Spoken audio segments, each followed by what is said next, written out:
Okay, so you guys sent us some pretty interesting stuff this time around. Yeah, this one's definitely a unique one. Oh yeah, it's spicy to say the least. We're going deep on this piece called Ciao. Arrogance in the Kunst des Gegenteils by Stefan Pinkwart. Buckle up, because Pinkwart doesn't pull any punches. No, he does not. Uh, Not at all. So he's got opinions, he's got opinions. and he's not afraid to share them. I'm not afraid to share them, let's put it that way. Yeah. We're talking about this whole thing with John Allen Chau and that trip to North Sentinel Island. And he kicks things off by calling Chow an idiot Yeah. whose missionary zeal basically got him killed. Yeah, it wasn't the most tactful approach, was it? Exactly. So the Sentinelese, for anyone who hasn't heard of them, they're this indigenous group living on this tiny island in the Andaman Sea. They've basically been doing their own thing for centuries. Yeah, centuries. Yeah. Maybe even longer. We don't really know for sure. Right. It's like they've deliberately chosen to stay isolated. Totally. They make it pretty clear they're not interested in visitors. Yeah, they do. It's not by accident that they're isolated. It's intentional. And then comes John Allen Chau, who basically decides that all that doesn't apply to him. Like, their no visitors policy didn't really register with him. Right. He hires some guys to take him right to their island because he's convinced that he needs to bring them something. Well, Pinkwart calls it the bullshit of civilization. The bullshit of civilization. Oh, yeah. It's putting it lightly. You know, it's just wild to me, this huge clash of perspectives, centuries of choosing isolation, and then this guy who's convinced he knows better. And he just inserts himself into their world. Yeah. What do you make of that? This assumption that he had something they needed or that his way of life was somehow better? It's fascinating, right? Pinkwart really digs into this idea of arrogance. Like, Chow just assumed that he had the right to decide what was good for these people. Totally disregarding their own culture and history. And their agency. Their right to choose for themselves. Exactly. Which, as Pinkwart points out, ended rather badly for Chow. Yeah. Arrows. Heroes happen. Pinkwart doesn't mince words about it. No, he's very blunt. It's not some tragic tale of a misunderstood hero. It's a direct consequence. Cause and effect. Exactly. You push into a space where you're not welcome, and there can be consequences. And Pinkwart really focuses on this idea of arrogance being the driving force behind it all. So this arrogance thing, it's more than just disagreeing with someone.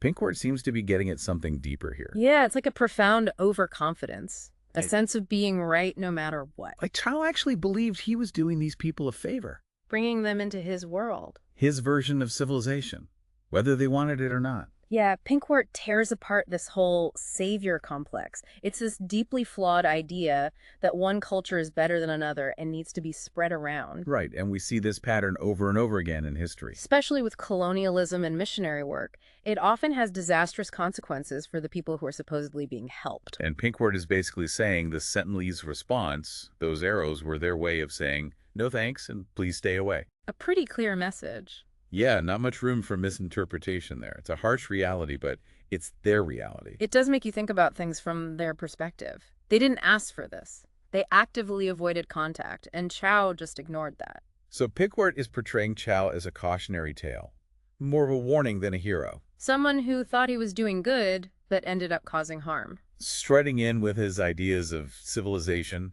and completely failing to understand a different way of life. Pinkwart uses some pretty strong language to describe him. He has phrases like threw himself into hell. That's not exactly subtle. No, he wants to shock you into seeing the consequences of this kind of thinking. And he expands his critique beyond just Chow. He's talking about anyone who thinks they have the one true answer. Anyone trying to force their beliefs on the world? Yeah, he calls them assholes. Yeah, he doesn't hold back. So this is more than just an isolated incident. It's about this larger problem of self-righteousness and the urge to impose one's values on others. Without considering their perspective or their right to choose for themselves. Pinkwart says, life isn't your playground for testing your theories.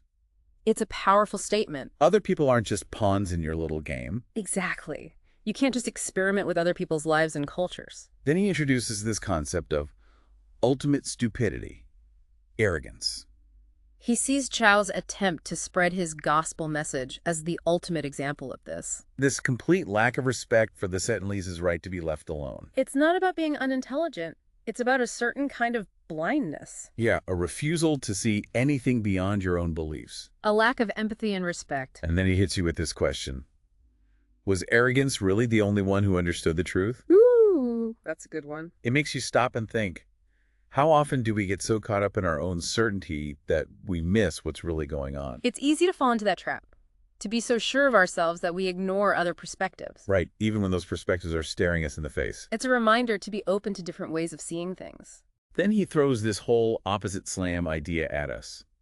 It's like he wants us to do something with all this, not just dissect Chow's mistakes. It's a call to action, a way of challenging the way we think.